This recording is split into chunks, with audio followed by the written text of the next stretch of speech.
Welcome to class second. बच्चों, आज हम आपको पाठ 2 शारा की अनोखी यात्रा पढ़ाएंगे। एक मज़ेदार कहानी है और इसमें मेंढक की बच्ची जिसका नाम शारा है, वह हंस को उड़ते हुए देखकर अपनी माँ से पूछ रही है कि क्या मैं उड़ सकती हूँ। उसकी माँ उसको समझाते हुए कहती है कि हम मेंढक हैं और मेंढक उड़ नहीं सकते, पर हाँ, तुम लंबी कूद लगा सकती हो। मैं तुम्हें लंबी कूद लगाना सिखाती हूँ। इस तरह उचक कर जमीन से पत्ते तक लंबी छलांग लगाओ। अब पैरों को पत्ते पर जमा लो और एक लंबी छलांग लगाकर वापस जमीन पर आ जाओ। अरे, ऐसे मैं तो कूद सकती हूँ, मैंने कूदना सीख लिया। माँ कहाँ गई? ऐसा कहकर वह अपनी माँ को ढूंढने लगती है।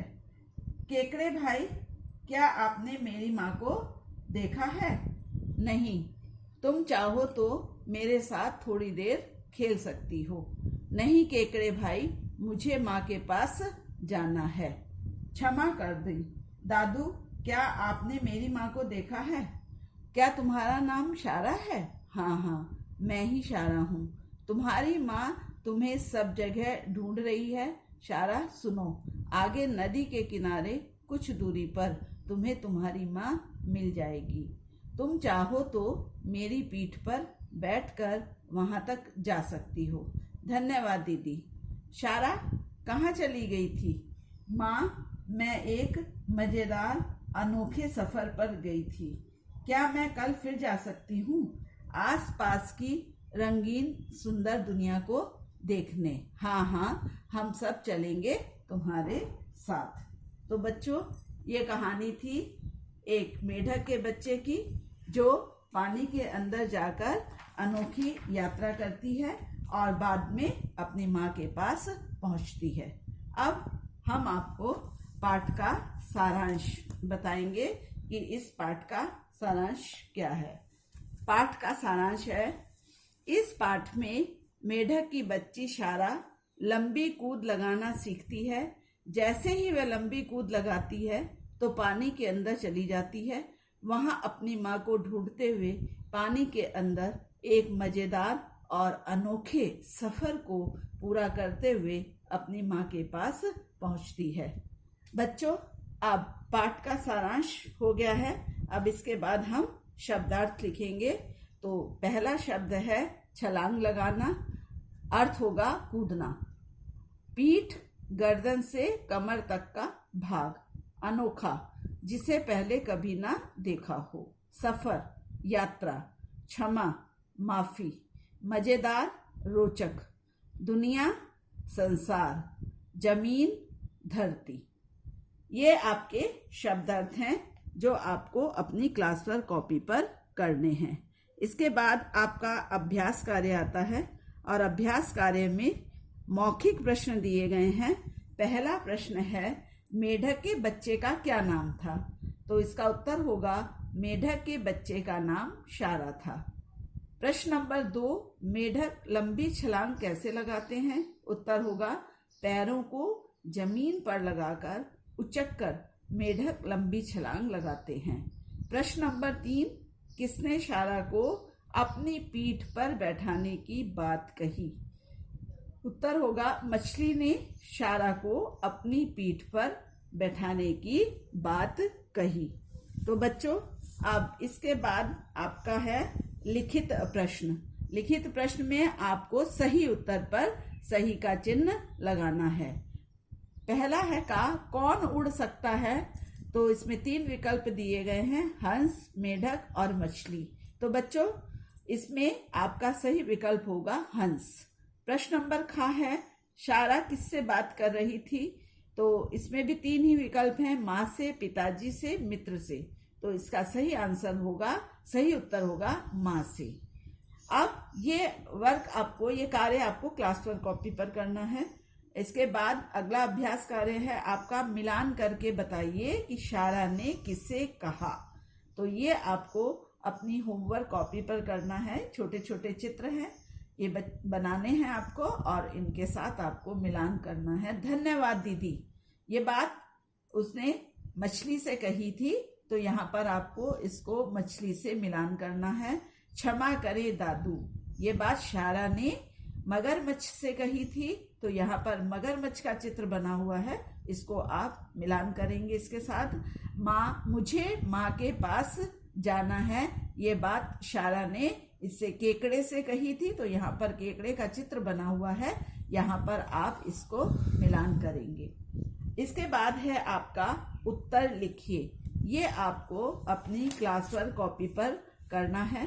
पहला प्रश्न इसमें दिया गया है, माँ शारा को क्या सिखा रही थी? तो इसका उत्तर होगा, माँ शारा को लंबी कूद लगाना सिखा रही थी। प्रश्न नंबर 2 है, शारा घबराई हुई किसे ढूंढ रही थी? इसका उत्तर होगा, शारा घबराई हुई अपनी माँ को ढूंढ रही थी। प्रश्न नंबर गा, सारा कैसे सफर पर गई थी? उत्तर होगा, शारा एक अनोखे और मजेदार सफर पर गई थी। तो बच्चों, ये प्रश्न उत्तर आपको अपनी क्लास वर्क कॉपी पर करने हैं। अगला अभ्यास कार्य है, लिखो और सीखो। ये आपको अपनी होमवर्क कॉपी पर करना है। जो शब्द दिए गए हैं उन्हीं शब्दों को आपको फिर से लिखना है। जैसे छलांग दिया गया है, फिर से आपको छलांग ही लिखना है। तो ये आप अपनी होमवर्क कॉपी पर करेंगे। अगला अभ्यास कार्य है आपका कि भाषा बोध। चित्र देखकर उसके नीचे लिखे शब्दों को पढ़िए। तो पहला चित्र बना हुआ है बच्चों शंख, तो इसको हम शंख पढ़ेंगे। और दूसरा चित्र बना है माँ, तो इसको हम माँ पढ़ेंगे।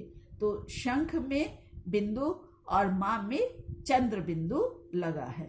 तो बच्चों, पाठ में बिंदु और चंद्र बिंदु वाले शब्दों को छांटकर लिखना है।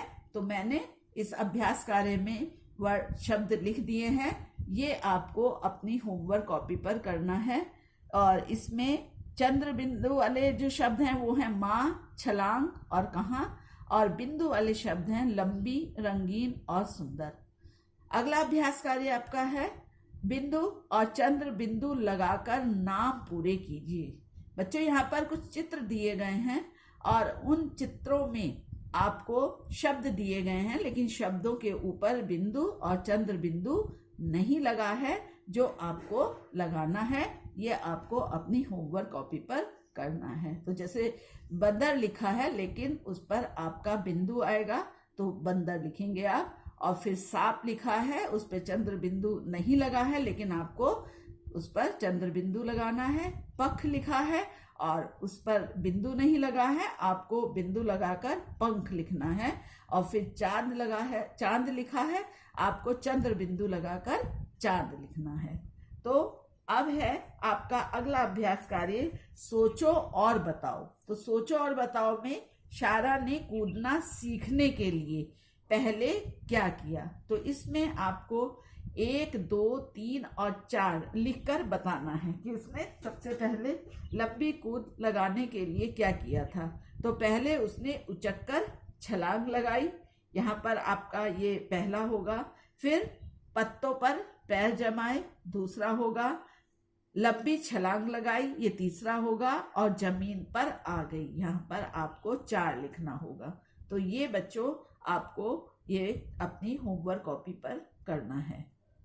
अगला अभ्यास कार्य आपको क्लास वर्क कॉपी पर करना है कि आप क्या कहेंगे यदि आपको कोई उपहार दे। तो बच्चों, क्या आप बोलेंगे यदि कोई आपको उपहार देता है? तो आप बोलेंगे धन्यवाद। आप किसी से टकरा जाएं तो आपको क्या बोलना है? सॉरी, यानी कि खेद है। अब अगला अभ्यास आपका दिया गया है क्रियाकलाप।